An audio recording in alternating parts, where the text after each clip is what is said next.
Recording on. ठीक है भाई। नमस्कार दोस्तों, उम्मीद करते हैं आप स्वस्थ होंगे, तंदुरुस्त होंगे, मस्त होंगे। तो आज के लिए राधे राधे। स्टार्ट करते हैं अपनी प्रतिशत की क्लास को। जैसा कि आपने देखा, पुरानी क्लासों में हमने काफ़ी क्वेश्चन क्लियर किए हुए हैं। आज प्रतिशत का पार्ट 10 है, पार्ट 10 है। इससे पहले 9 पार्ट आपके आ चुके हैं। यदि आपने उन्हें नहीं देखा है तो आई सेक्शन पर जाएंगे और उन सभी पार्ट्स को आप देख सकते हैं।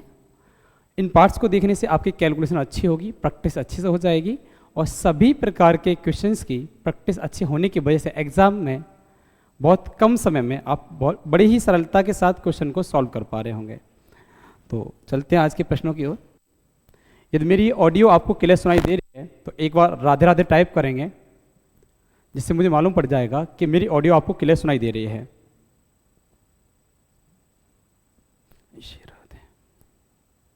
तो आज के हमारे प्रश्न है बेटा, वृद्धि या कमी पर आधारित जो प्रश्न होते हैं उसी से संबंधित हैं। जैसे क्वेश्चन है हमारे पास, एक क्वेश्चन है, एक कार की कीमत में पहले 35% की वृद्धि की जाती है, उसके बाद उसकी बिक्री में कमी के कारण 25% की कमी हो जाती है, तो कार की अंतिम कीमत में शुद्ध प्रतिशत परिवर्तन क्या है? ये प्रश्न है। इन प्रश्नों में जाने से पहले एक छोटी सी बात समझने का प्रयास करेंगे कि बेटा कोई भी संख्या मान लीजिए या कोई भी डेटा मान लीजिए, फर्स्ट डेटा है,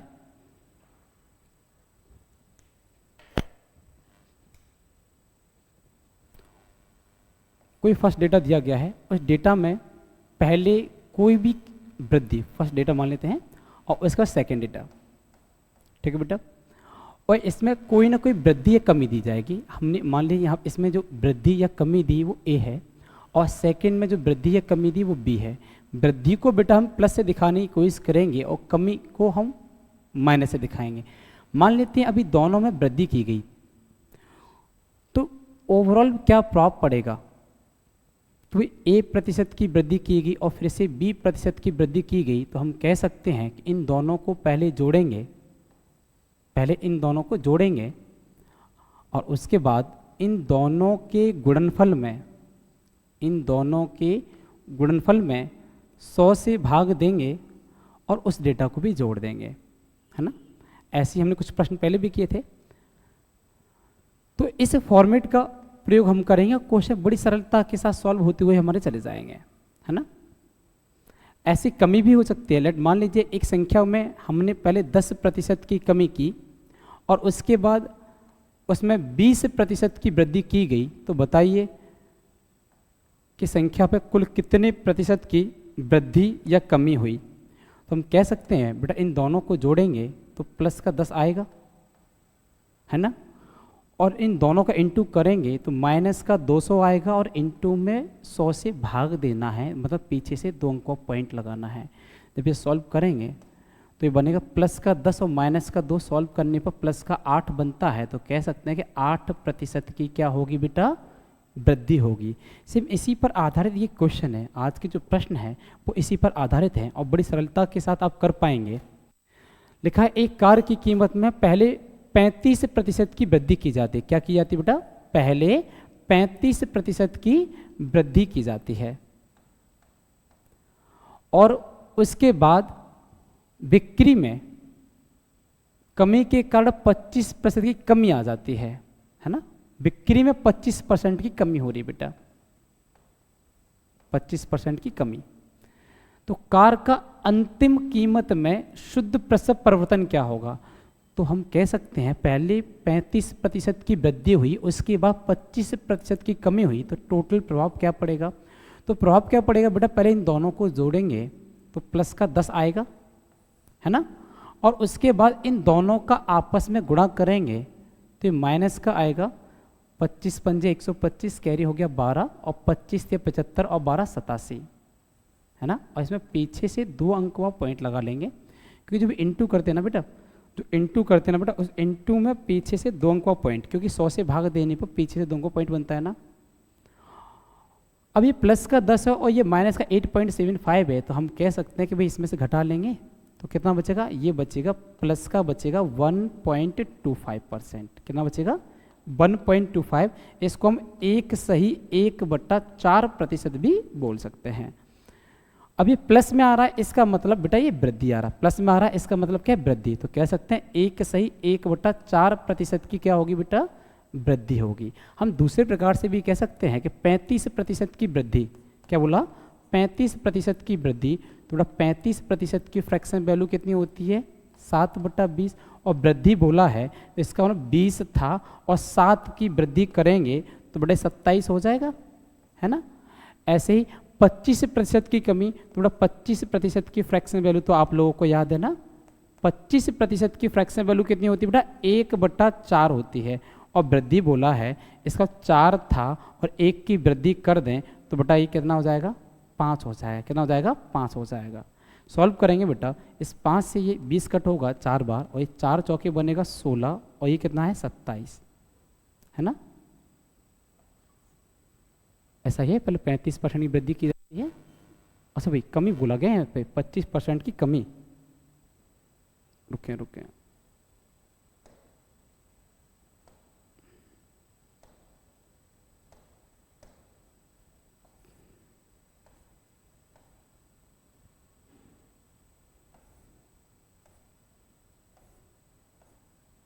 देखो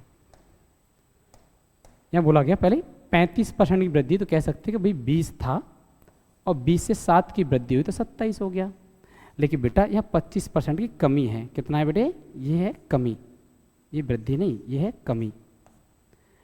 तो बेटा 4 था और 4 से 1 कम हो गया, कितना रह गया 3 रह गया। सॉल्व करेंगे तो 20 चौके 80 बना, है ना, और यहाँ करेंगे तो बेटा 81 बना। तो हम कह सकते हैं बेटा 80 था 81 हो गया, तो 1 बढ़ गया, कितने से बढ़ा 80 से बढ़ा, इंटू 100 लगाएंगे, ठीक है।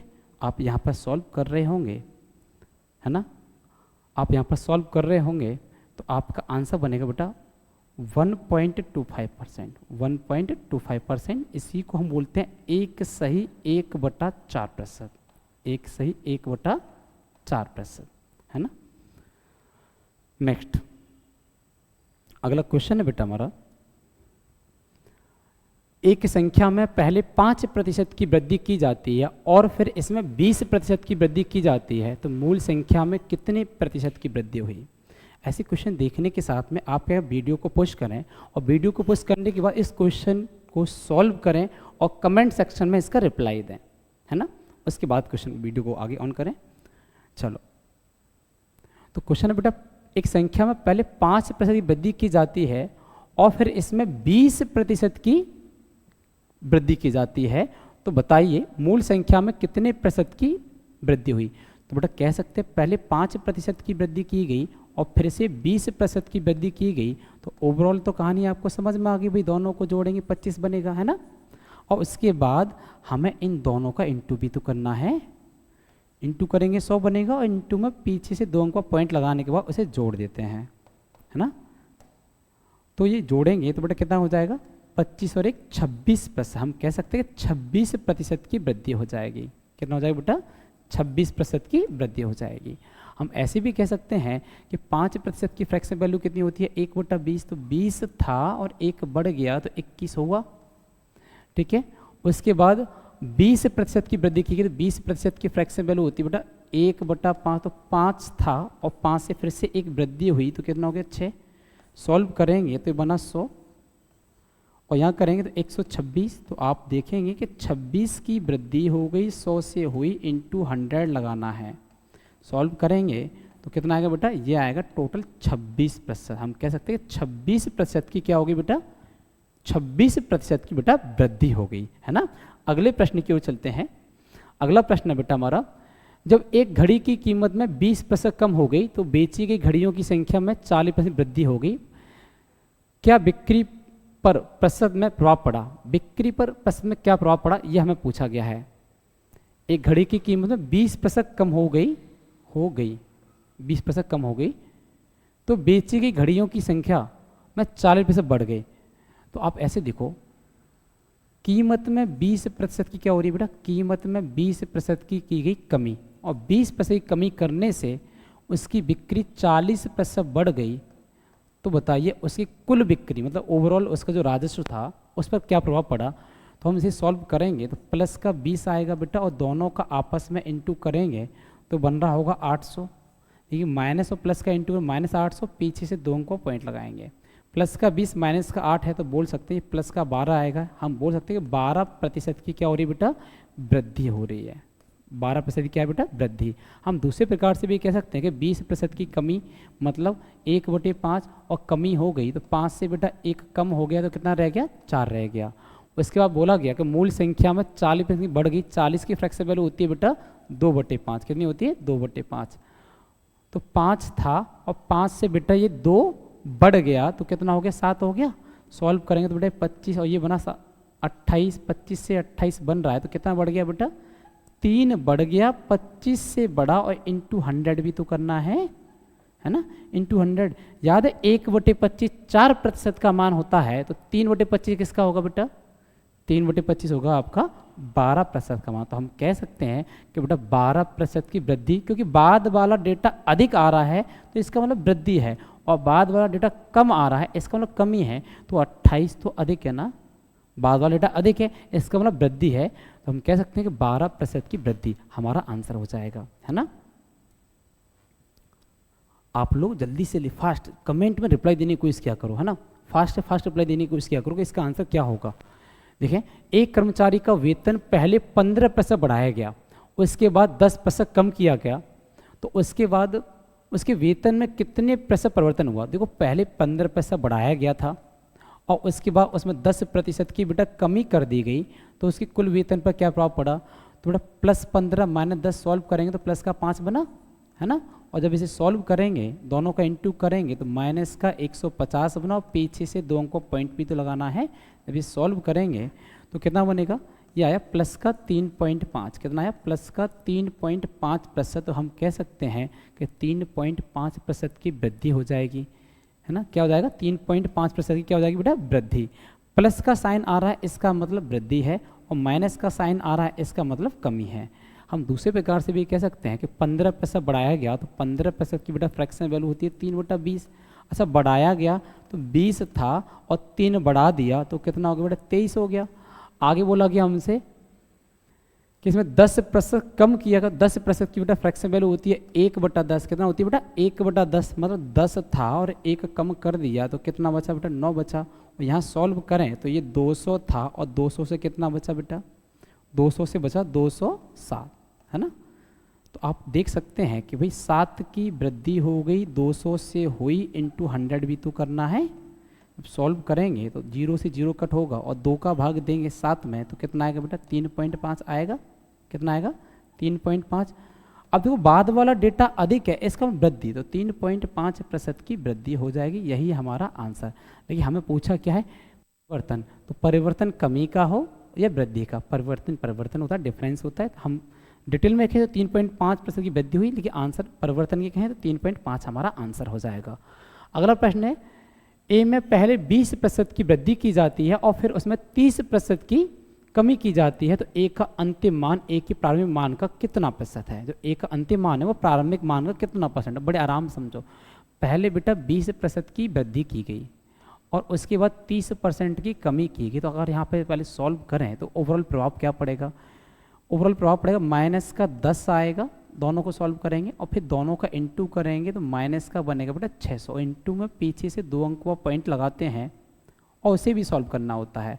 तो ये बनेगा माइनस का 10 और माइनस को 6 को सॉल्व करें तो माइनस का 16। हम कह सकते हैं कि 16% की क्या हो रही है बेटा, कमी हो रही है। अच्छा बेटा 16% की कमी हो रही है तो प्रारंभिक मान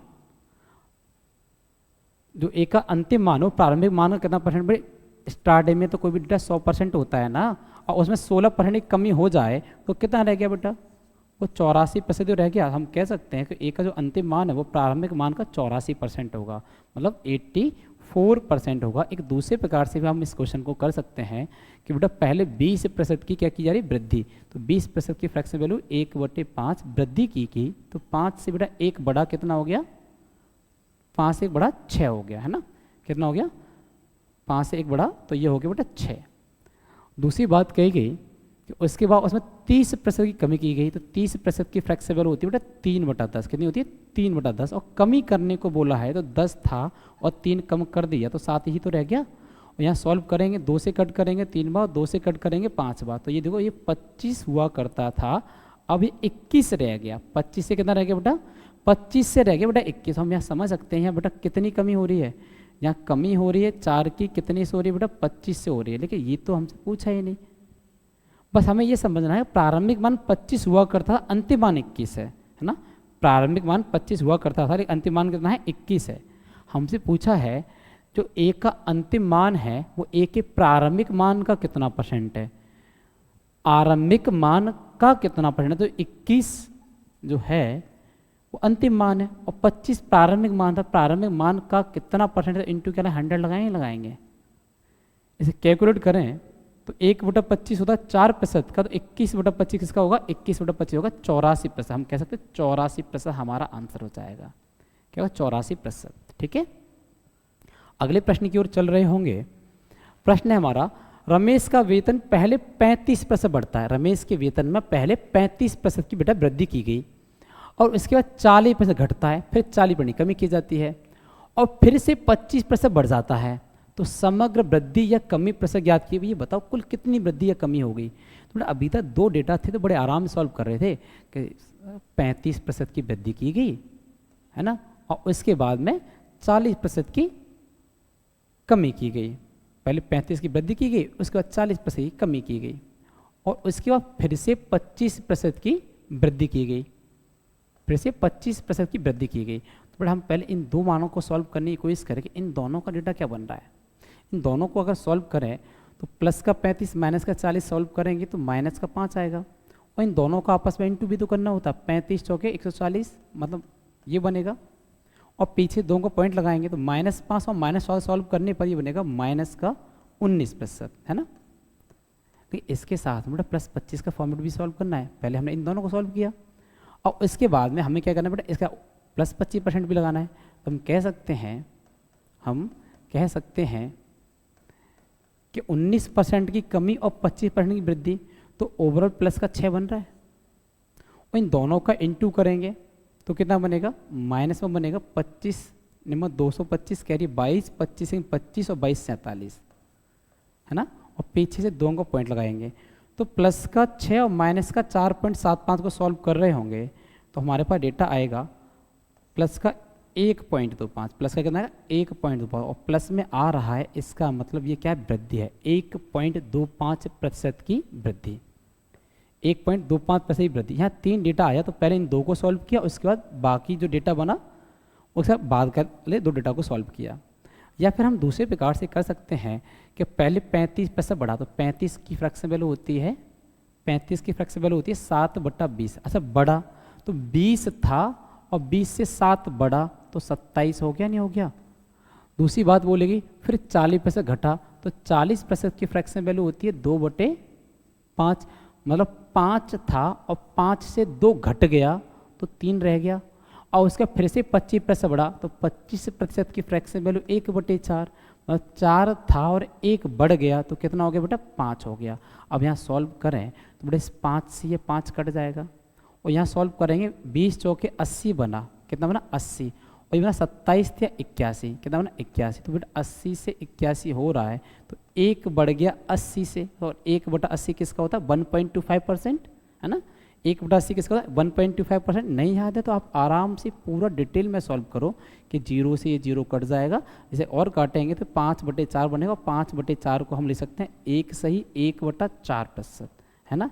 इसी को हम लिख सकते हैं 1.25%, 1.25%। बाद वाला डेटा अधिक है इसका मतलब वृद्धि हो रही है ना। बाद वाला डेटा अधिक है इसका मतलब क्या हो रहा है? वृद्धि हो रही है। तो बोल सकते हैं 1.25% की वृद्धि।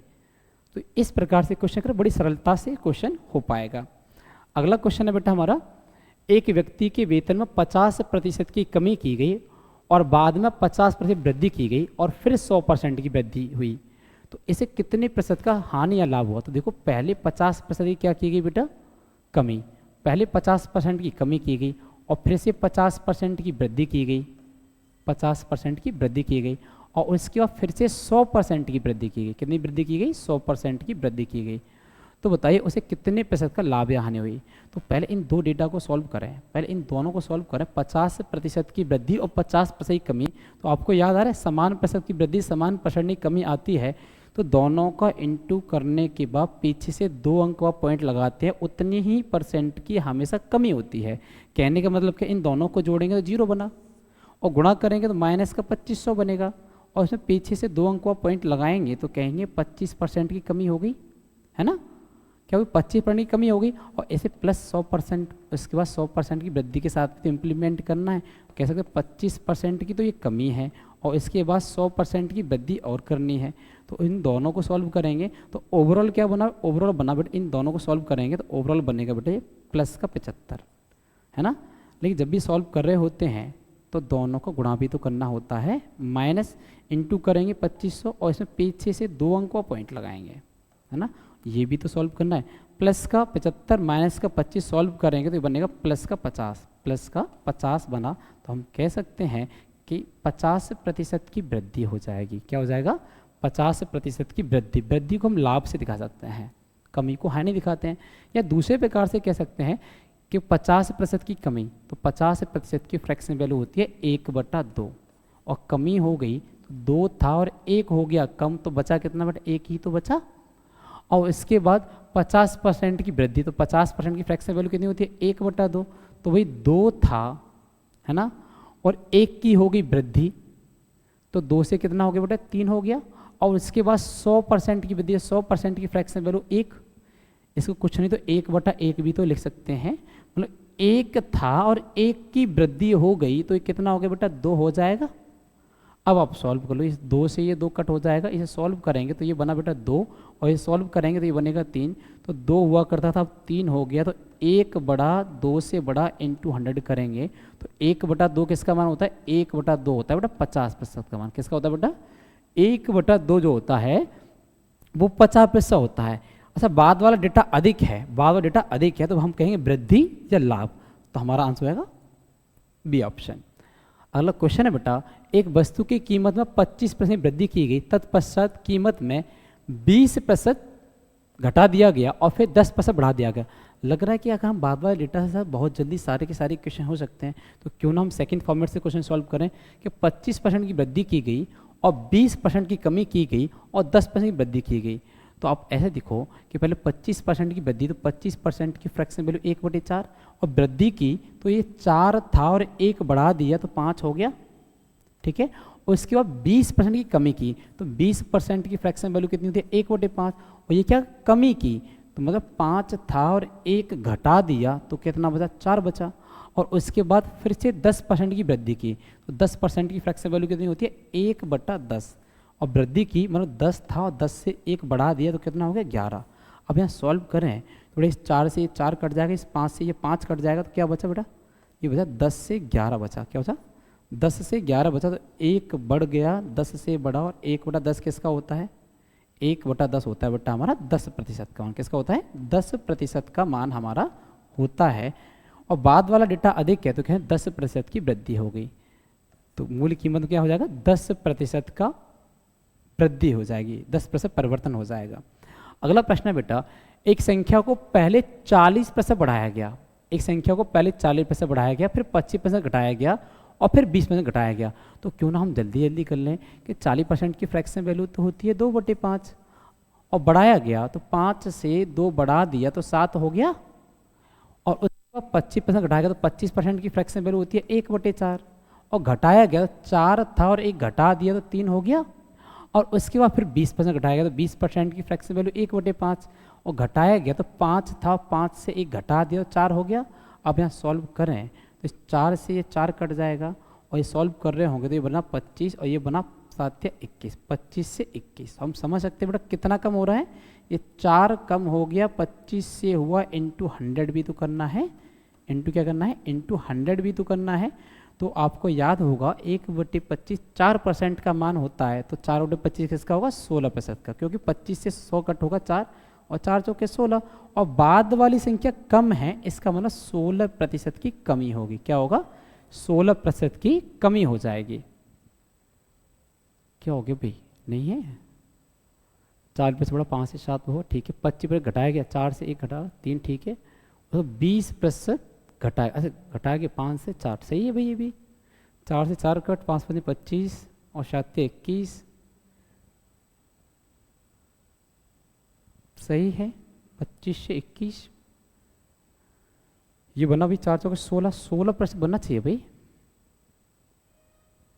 नहीं दिया। एक बार क्वेश्चन पढ़ लेते। एक संख्या को पहले 40% बढ़ाया गया, ठीक है, फिर 25% घटाया गया। 40 बढ़ा तो 5 से 2/5 होता है, बढ़ाएंगे तो 5 से 7 बनेगा, बिल्कुल ठीक है। 25% घटाया 1/4 होता है, घटाएंगे 4 से 3 बनेगा, ये भी बात ठीक है। फिर अच्छा फिर 15% बढ़ाया, ये डेटा रह गया भाई, ये डेटा रह गया, इसलिए एक डेटा और है इसके अंतर्गत कि 15%, इस डेटा को हमने लिखा ही नहीं, 15% बढ़ा के 15 की फ्रैक्शन वैल्यू कितनी थी 3/20, इसे इम्प्लीमेंट और करना है ना, इसको इम्प्लीमेंट और करना है। 1 मिनट, एक डेटा को हमने स्किप कर दिया इसलिए, देखते हैं। देखो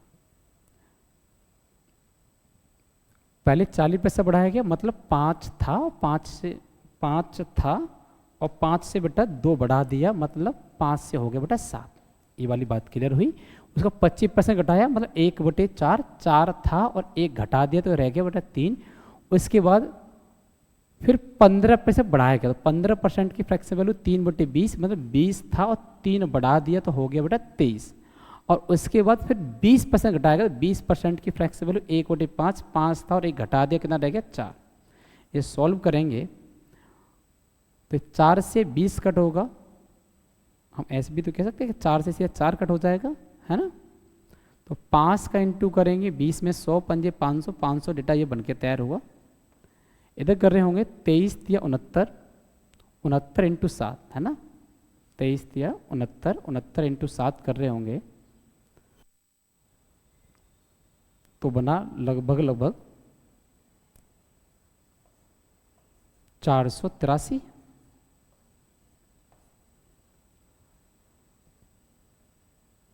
ठीक है, ये बनेगा। अब देखो 500 से 483 रह गया तो कितना कम हो गया, 17 कम हो गया, 17 कम हो गया, 500 से हो गया इंटू 100 भी तो लगाएंगे, तो 2 जीरो से 2 जीरो क्या हो जाएंगे, कट हो जाएंगे। 5 का भाग दे रहे होंगे 17 में, तो बनेगा 3 सही 2/5, कितना बनेगा 3 सही 2/5%, इसको हम बोलेंगे 3.4%, 3.4% भी बोल सकते हैं। 3.4% क्या होता है, वृद्धि, वृद्धि नहीं, बाद वाला कम है भाई, बाद वाला कम है, कमी आएगा, 3.4% की कमी, क्या आएगा 3.4% की कमी, क्योंकि बाद वाला डेटा कम आता है तो कमी लिखते हैं और अधिक आता है तो वृद्धि लिखते हैं, ये आंसर बनता है बेटा। अगला क्वेश्चन है, एक गोले की त्रिज्या में 50% वृद्धि की जाती है तो गोले के आयतन में कितने % वृद्धि होगी। जैसा कि गोले वाला इससे पहले जो क्लास थी उसमें बताया था, आयतन में क्या होता है, आयतन में होता है 4/3 पाई r क्यू, ये होता है, लेकिन बताया था मतलब संख्याओं से नहीं, मतलब से r की पावर कितनी बार है, 3 बार है, मतलब आपको जो डेटा दिया गया उसी 3 बार लगाएंगे तो आयतन में क्लियर हो जाएगा। 50% वृद्धि की जाती है बेटा, 50% की फ्रैक्शन वैल्यू होती है 1/2, और वृद्धि की जाती है तो 2 से बेटा 1 बढ़ेगा 3 हो जाएगा, लेकिन 3 बार करना है क्योंकि आयतन में पूछा, 2 से 3, 2 से 3 और 2 से 3। सॉल्व करेंगे तो बेटा बनेगा ये 8 और ये बनेगा बेटा 27, 8 से 27। हम देख सकते हैं कितनी वृद्धि हो रही है, 19 की वृद्धि हो रही है, 8 से हो रही है, इंटू क्या लाएंगे, इंटू लगा देंगे 100, और आप बड़े आराम से इसे सॉल्व कर लेंगे। कितना हो गया, 1900 हो गया, नहीं हो गया, है ना, कितना हो गया 1900 हो गया अप्रोक्सीमेट 1900, 1900 में 8 से भाग दे रहे हो, हमारा आंसर बन चुका है। काटो भाई, ये हो गया 8 दूनी 16, 3 बचेगा 30, 8 तिया 24, 6 बचेगा 7, 8 7 56, 4 बचेगा 40, 8 5 40, तो 237.5%, कितना आएगा 237.5% क्या हो जाएगी बेटा वृद्धि, क्योंकि बाद वाला डेटा अधिक है ना, बाद वाला डेटा अधिक है तो क्या हो जाएगा बेटा, ये हो जाएगा वृद्धि। ठीक है, अगले प्रश्न की ओर चलते हैं। प्रश्न, एक गोले की त्रिज्या में 50% वृद्धि की जाती है तो आयतन में कितने % वृद्धि होगी, यही तो क्वेश्चन है, 237.5% आंसर है। अगला प्रश्न है, एक घनाभ की लंबाई चौड़ाई क्रमशः 10% और 20% बढ़ जाती है और उसकी ऊंचाई 20% कम हो जाती है, तो घनाभ के आयतन में कितने % की वृद्धि या कमी होगी। बेटा 10% 20% बढ़ जाती है, मतलब पहले 10% की वृद्धि हुई, उसके बाद 20% की वृद्धि हुई और उसके बाद 20% की कमी हुई। तो इसको अगर ध्यान से देखें तो हम यहाँ से भी कर सकते हैं कि भाई 20 वृद्धि 20 कमी, यहाँ से सॉल्व कर सकते हैं 20 वृद्धि 20 कमी के हिसाब से भी, या फिर जो भी डायरेक्ट कर रहे हैं वहाँ से चलते हैं, फास्ट क्यों टाइम वेस्ट करते हैं। 10% की फ्लेक्सिबल होती है 1/10 और वृद्धि हो गई तो 10 से 1/11 बना। 20% की फ्लेक्सिबल होती है 1/5 और बेटा वृद्धि हो गई तो 5 से बेटा 1/6 बना। और फिर 20% की फ्लेक्सिबल होती है 1/5 और यहाँ भी क्या हुई, कमी हुई, तो 5 से बेटा 1 कम हुआ, कितना आएगा, 4 आएगा। यहाँ सॉल्व करेंगे तो ये 2 से कट होगा 2 बार, 2 से कट होगा बेटे 5 बार, तो 5 पंजे 25 पंजे 125 बनेगा, 125। या 6 दूनी 12 इंटू 11 करेंगे तो 132 बनेगा। तो इसे सॉल्व कर रहे होंगे तो ये बेटा 7 तो बढ़ गया, 125 से बड़ा, इंटू 100 भी तो करना है, इंटू 100 भी तो करना है। 25 से कट करेंगे 5 बार, 25 से कट करेंगे 4 बार, 4 सत्ते 28, 28 में भाग देना है, कितने, 28 में भाग देना है बेटा 5 से, है ना। तो ये बन जाएगा 5 सही 3/5%, कितना बनेगा 5 सही 3/5%। और बाद वाला डेटा अधिक है तो वृद्धि, 5 सही 3/5% की वृद्धि हमारा आंसर हो जाएगा, है ना। अगला प्रश्न है, एक घनाभ के आकार वाले एक कमरे की लंबाई चौड़ाई ऊंचाई में क्रमशः 20%, 25% और 30% की वृद्धि की जाती है, तो घनाभ के आयतन में प्रतिशत परिवर्तन ज्ञात कीजिए। सब वृद्धि है, तो 20% की फ्रैक्शन वैल्यू 1/5 और 25% की फ्रैक्शन वैल्यू होती है 1/4 और 30% की फ्रैक्शन वैल्यू होती है 3/10 और सब वृद्धि करनी है। तो बोलेंगे 5 से 1 वृद्धि हुई 6 हो गया, और 4 से 1 वृद्धि हुई तो बेटा 5 हो गया, और 10 से बेटा 3 की वृद्धि हुई तो 13 हो गया। और जब इसे सॉल्व कर रहे होंगे तो बेटा 5 से 10 कटेगा 2 बार, है ना, और 2 से 6 कटेगा 3 बार, और 5 चौके 20 और 6 13, 3 का इंटू 13 में तो 39, 20 से 39 बना। हम कह सकते हैं कि ये 19 की वृद्धि हो रही है और 20 से हो रही है, इंटू 100 करना है। 19 की वृद्धि हो रही है 20 से इंटू 100, तो 1/20 5 का होता है, तो 19/20 इसका होगा बेटा 95% का मान होगा। कह सकते हैं 95% की क्या हो जाएगी, वृद्धि हो जाएगी, है ना। हम यहाँ से सॉल्व करेंगे, 20 से 100 काटे 5 और 19 पंजे 95 बना, 95% की वृद्धि हो जाएगा, है ना, 95% की वृद्धि हो जाएगा। अगला है, घनाभ के आधार वाले एक कक्ष की लंबाई चौड़ाई और ऊंचाई में क्रमशः 10%, 20% और 25% की वृद्धि की जाती है, तो घनाभ के आयतन में प्रतिशत परिवर्तन डायरेक्ट कर सकते हो बेटा। 10% की वृद्धि मतलब 10 से 11, और उसका 20 की वृद्धि फ्रैक्शन वैल्यू 1/5, 5 से 1 बढ़ेगा 6 हो जाएगा। ऐसी 25% की वृद्धि तो 1/4 होती है, 4 से 1 बढ़ेगा 5 हो जाएगा। ये फ्रैक्शन वैल्यू तो तैयार है, और फ्रैक्शन वैल्यू तैयार है, क्वेश्चन बड़े आसानी से हो जाएगा। 5 से ये 5 कट, 2 से कट करेंगे 2 बार, 2 से कट करेंगे 3 बार, है ना। इधर सॉल्व करेंगे बना 20 और इधर सॉल्व करेंगे बना 33। 20 से 33 हो रहा है तो बेटा कितना बढ़ गया, 13 बढ़ गया, 20 से बड़ा, इंटू 100 भी लगाना है। अब सॉल्व करेंगे 1/20 5 का होता है, तो 13/20 बनेगा बेटा 65%। हम कह सकते हैं कि 65% की वृद्धि हो जाएगी, है ना। बाद वाला डेटा अधिक है तो क्या हो जाएगी, वृद्धि, है ना। फ्रैक्शन वैल्यू याद होनी चाहिए आपको, सारा डेटा फ्रैक्शन वैल्यू का है। नेक्स्ट अगला प्रश्न हमारा, एक बॉक्स की लंबाई चौड़ाई और ऊंचाई का अनुपात 4:3:2 है। यदि लंबाई में 50% की वृद्धि की जाती है और ऊंचाई में 40% की कमी की जाती है, तो बॉक्स के नए आयतन और पुराने आयतन में से अनुपात ज्ञात कीजिए। ध्यान रखें, कभी भी कोई भी रेशियो दिया है कोई दिक्कत नहीं है, कोई भी दिक्कत नहीं है। प्रभाव जो पड़ेगा आयतन पर वो पड़ेगा प्रतिशत से। तो देखो उसकी लंबाई चौड़ाई ऊंचाई में 4:3:2 का अनुपात, यदि उसकी लंबाई में 50% की वृद्धि, लंबाई में 50 की वृद्धि की जा रही है, इसकी फ्रैक्शन वैल्यू होती है 1/2, और वृद्धि की तो 2 से बेटा 1 बढ़ गया 3 हो गया, और ऊंचाई में 40% की कमी, तो बेटा 40% की फ्रैक्शन वैल्यू कितनी होती है, 40% की फ्रैक्शन वैल्यू होती है 2/5, है ना। और 5 से 2 की कमी कर दी, 5 से 2 की कमी कर दी, ये 3 हो गया। तो बॉक्स के नए आयतन का पुराने आयतन से अनुपात, नए आयतन का पुराने आयतन से अनुपात निकालना है। तो नया भाई, ये तो हम पुराने का नए से बना रहे हैं, पुराने का नए से, लेकिन यहाँ नया पहले और पुराना भाग पूछा है, तो सॉल्व करेंगे, ये बनेगा 10:9। लेकिन हमें पूछा है नया, नए अनुपात का पुराने अनुपात से, मतलब नया पहले लिखना है और पुराना भाग लिखना है, तो हम कह सकते हैं 9:10 हो जाएगा। नया 9 है और पुराना 10 था, तो कह सकते हैं 9:10, मतलब ऑप्शन सी हमारा आंसर हो जाएगा, है ना। अगला प्रश्न है बेटा हमारा, एक घनाभ की लंबाई, चौड़ाई और ऊंचाई 5:4:2 के अनुपात में यदि चौड़ाई और ऊंचाई को आधा कर दें जबकि लंबाई 3 गुना कर दी जाए, तो घनाभ की भुजाओं के कुल क्षेत्रफल में क्या परिवर्तन होगा, है ना। घनाभ की भुजाओं के कुल क्षेत्रफल में क्या परिवर्तन होगा, तो भाई क्षेत्रफल के लिए हमें विचार करना पड़ेगा, पूरा कैलकुलेट करना पड़ेगा। क्या दिया, 5:4:2 दिया गया है, लंबाई, चौड़ाई और ऊंचाई का अनुपात दिया गया 5 ऐसे कर लेते हैं LBH, 5:4:2 दिया गया है ना बेटा, के अनुपात में यदि चौड़ाई और ऊंचाई को आधा कर दें, चौड़ाई को भी क्या कर दें, चौड़ाई को भी आधा कर दें, चौड़ाई को भी आधा करेंगे तो बेटा कितना हो जाएगा, ये 2 हो जाएगा, और ऊंचाई को भी आधा करेंगे तो इसको भी आधा करें तो ये 1 हो जाएगा, है ना।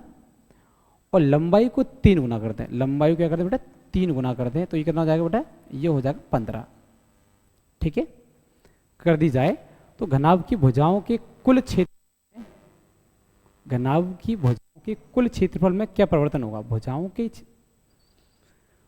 भुजाओं के सेंस में नहीं, घनाभ के कुल पृष्ठीय क्षेत्रफल में, कुल पृष्ठीय क्षेत्रफल की बात करें तो हो सकता है कि क्या प्रभाव पड़े, ये पूछ सकता है। कुल पृष्ठीय क्षेत्रफल से बनाने की कोशिश करते हैं, तो फॉर्मूला होता है बेटा हमारा, इधर 2 ब्रैकेट में होता है LB + BH + HL, वैसे ऐसा क्वेश्चन चलो देखते हैं, ये बनता है, यहाँ से बनाने की कोशिश करते हैं, यहाँ पर LB BH HL लगाने की कोशिश करते हैं, तो बेटा पहले LB बनाएंगे, 5 और 4 का इंटू 20 बनेगा, फिर BH बनाएंगे, 4 दूनी 8 करेंगे, HL 5 दूनी 10 करेंगे, और ये सॉल्व कर लेंगे, तो 20 और 10 30 और 8 28 38 दूनी 76, मतलब पहले जो पृष्ठीय क्षेत्रफल हुआ करता वो 76 सेंटीमीटर स्क्वायर होता होगा।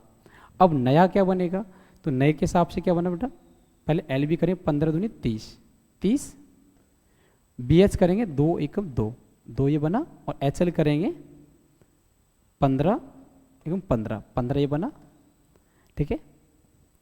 तो हम इसे करेंगे 30 और 2 32, 32 और 15 47 दूनी 94, हम कह सकते हैं पहले 76 सेंटीमीटर हुआ करता था, अब 94 सेंटीमीटर स्क्वायर हो गया, तो कितने पैसा बढ़ गया घट गया, तो पहले 76 से 94 हो गया, तो हम कह सकते हैं वृद्धि हो गई, है ना। कितनी वृद्धि हो गई, तो में 6 जाएगा 8 आएगा, 8 की 8 और 18 की वृद्धि होगी भाई, है ना। 18 की वृद्धि होगी कितने से, 18 की वृद्धि होगी 76 से, इंटू 100 भी तो करना है, इंटू 100, तो आप यहाँ इसे कैलकुलेट कर सकते हैं आराम से, 2 से कट करेंगे लगभग 1800 कर लो, ये 1800 भाग दे रहे होंगे 76 से, देखो अप्रॉक्सीमेट कुछ बन रहा है ना। 76 से भाग देंगे, 76 दूनी होगा 152, 180 में से 152 जाएगा, तो लगभग बचेगा हमारे पास 280, 76 का 280 में भाग देंगे, लगभग 3 बार जाएगा, 23 से स्टार्ट हो रहा होगा, और 23 से स्टार्ट होने वाले 2 ऑप्शन है हमारे पास, लेकिन अधिक हो रहा है तो हम कह सकते हैं वृद्धि वाला, 23.68% की क्या हो जाएगा, बढ़ जाता है, वृद्धि वाला हमारा आंसर हो जाएगा 23.68% की, है ना। 23.68% क्या हो जाएगा बेटा, वृद्धि हो जाएगी, बाद वाला डेटा अधिक हो रहा है। तो ये थोड़ा बेसिक से संबंधित क्वेश्चन था, जो मेंसुरेशन टाइप का क्वेश्चन है, ऐसे ही क्वेश्चन मेंसुरेशन में भी देखने को मिलता है। प्रतिशत में आया तो इस पूरे फॉर्मूले में जाने की जरूरत पड़ी, क्योंकि यहाँ पर एक वर्ड आया घनाभ, और घनाभ को हमें अच्छे से क्लियर कर लेना चाहिए, है ना। तो घनाभ को हम डेटा भी क्लियर कर लेते हैं। घनाभ क्या होता है, घनाभ एक ऐसा बॉक्स होता है जो आयताकार पृष्ठों से मिलकर बनता है। किससे बनता है, आयताकार पृष्ठों से मिलकर जो बनता है, एक ऐसा बॉक्स जो आयताकार पृष्ठों से मिलकर बनता है, उसे बोलते हैं घनाभ। कुछ इस प्रकार से दिखाई देने वाला होता है, ये घनाभ होता है। इसकी इस भुजा को हम लंबाई यहाँ से लेकर यहाँ तक, इसको चौड़ाई यहाँ से लेकर यहाँ तक, और इसको ऊंचाई, ये 3 विमाएँ होती हैं, ठीक है। तो विमाएँ कितनी हुई, 3 होती हैं। एक होती है लंबाई, लंबाई को हमने शो किया एल से। एक होती है बेटा चौड़ाई, चौड़ाई को बेटा हमने शो किया किससे, बी से। और एक होता है बेटा ऊंचाई, ऊंचाई को बेटा हमने शो किया एच से, एल बी एच। इतनी बात क्लियर हुई। दूसरी बात हमने यहीं पर डिस्कस की बेटा, तो कुल पृष्ठीय क्षेत्रफल है ना, इसमें होता है आधार का क्षेत्रफल। एक वर्ड आता है आधार का क्षेत्रफल, आधार का क्षेत्रफल। तो बेटा आधार में क्या लंबाई और चौड़ाई होती है, और आधार का क्षेत्रफल होता है एल इंटू बी। क्या हो जाएगा, एल इंटू बी। एक और वर्ड आता है हमारे पास, आधार बोल दे या फिर शीर्ष बोल दे, आधार और शीर्ष। क्योंकि बेटा जिसको हम ध्यान से देखें, ये आधार की बात करें, ये पूरा आधार है ना, यहाँ से लेकर इस प्रकार से आधार की बात करें बेटा, या फिर ऊपर शीर्ष की बात करें, तो बेटा जैसे आधार होगा वैसे ही तो शीर्ष होगा, है ना। जैसे आधार बात करें, ऐसे ही हम बात करें आमने सामने वाली भुजाएं। जैसे आमने ये वाली भुजा, जितना ये वाली साइड वाली लेफ्ट साइड होंगी वैसे ही राइट साइड होंगी, है ना। अब बची आम फ्रंट वाली भुजा, जो आप बिल्कुल ठीक सामने भुजा होगी। एक ये वाली पृष्ठ होगा सम्मुख पृष्ठ, और एक जस्ट पीछे वाला पृष्ठ। ये दोनों पृष्ठ कैसे होंगे, ये बराबर होंगे, ठीक है। तो यहाँ पे एक वर्ड बनता है हमारे पास कि बताइए कुल पृष्ठीय क्षेत्रफल, या पृष्ठीय क्षेत्रफल वर्ड यूज करते हैं, पृष्ठीय क्षेत्रफल, जो कि होता है बेटा 2 ब्रैकेट में होता है L B plus B H plus H L, 3 होते हैं। और एक और वर्ड यूज होता है, उसे बोलते हैं आयतन। एक और वर्ड यूज होता है प्रतिशत में, उसे बोलते हैं आयतन। तो आयतन होता है बेटा लंबाई इंटू चौड़ाई इंटू ऊंचाई, इसी का प्रतिशत में यूज होता है। बाकी सब मेंसुरेशन के अंदर देखने को मिलता है, ठीक है। अगले प्रश्न में चलते हैं बेटा। तो आज का आखिरी प्रश्न है हमारा बेटा, एक कमरे की लंबाई चौड़ाई और ऊंचाई क्रमशः 5:4:2 के अनुपात में है। यदि लंबाई में 20% और चौड़ाई में 25% बढ़ जाती है, जबकि ऊंचाई 25% कम हो जाती है, तो कमरे की 4 दीवारों का कुल क्षेत्रफल कितना होगा। कमरे की 4 दीवारों का कुल क्षेत्रफल, ऐसा इसे जानने से पहले हमें घनाभ की 4 दीवारों का क्षेत्रफल आना चाहिए। 4 दीवारों का क्षेत्रफल कितना होता है, तो बड़ा ध्यान से अगर देखें, अगर ध्यान से इसमें देखें तो हमें एक डेटा देखने को मिलेगा कि कमरा क्या होता है। एक डेटा देखने को मिलेगा कि घनाभ का जो फॉर्मेट है वो कुछ इस प्रकार से काम करेगा।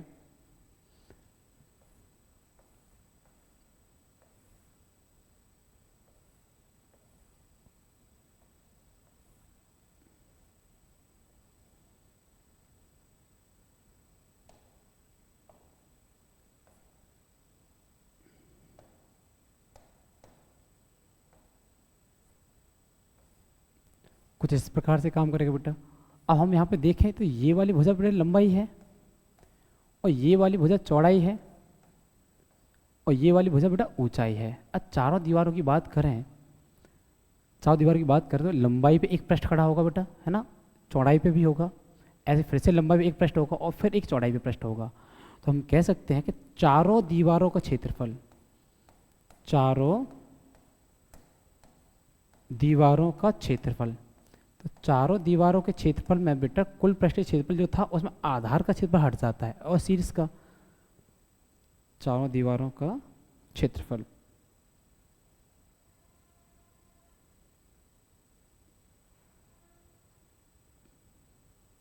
चारों दीवारों का क्षेत्रफल, तो बेटा वो होता है आपका आधार का परिमाप, आधार का परिमाप इंटू ऊंचाई। चारों दीवार क्षेत्रफल की बात करें तो वो होता है आधार का परिमाप इंटू ऊंचाई। आधार परिमाप क्या होता है बेटा 2l प्लस बी इंटू ऊंचाई, ऊंचाई होता है बेटा h। इस फॉर्मेट का यूज करेंगे तो चारों दीवारों का क्षेत्रफल देखने को मिल जाएगा, ठीक है। और संपूर्ण पृष्ठीय क्षेत्रफल बोलते हैं, एक वर्ड आता है संपूर्ण पृष्ठीय क्षेत्रफल, है ना, संपूर्ण पृष्ठीय क्षेत्रफल। तो वो बेटा होता है हमारा, ठीक है, तीनों में आधार, फ्रंट भुजा और लेफ्ट भुजा। तो लेफ्ट होगा वही राइट होगा, जो आधार होगा वो शीर्ष होगा, है ना, और जो फ्रंट होगा वही बैक होगा। तो इसका मतलब L B 2LB plus BH plus HL जो था वो यहाँ से क्रिएट हो जाएगा, इसमें 2 से इंटू होता है। तो ये संपूर्ण पृष्ठीय क्षेत्रफल होता है, ये चारों दीवारों का क्षेत्रफल होता है। ठीक है, और आयतन तो आपने पिछले में कर ही लिया है, तो उसी का प्रयोग करेंगे और आप इस प्रश्न का जवाब कमेंट सेक्शन में देंगे कि इसका आंसर क्या होगा। ठीक है, देखते हैं कितने बच्चों का आंसर सही आता है। और अपना कीमती समय देने के लिए आप सभी का बहुत बहुत धन्यवाद। उम्मीद करते हैं कि आपको सेशन अच्छा लगा होगा। अपना फीडबैक अवश्य दें कि आपको ये सेशन कैसा लगा और आप आगे की क्लासों में क्या बदलाव चाहते हैं और किस प्रकार के क्वेश्चंस को और अच्छे से कराना चाहते हैं, तो अपना रिप्लाई अवश्य दें। आज के लिए इतना ही। राधे राधे।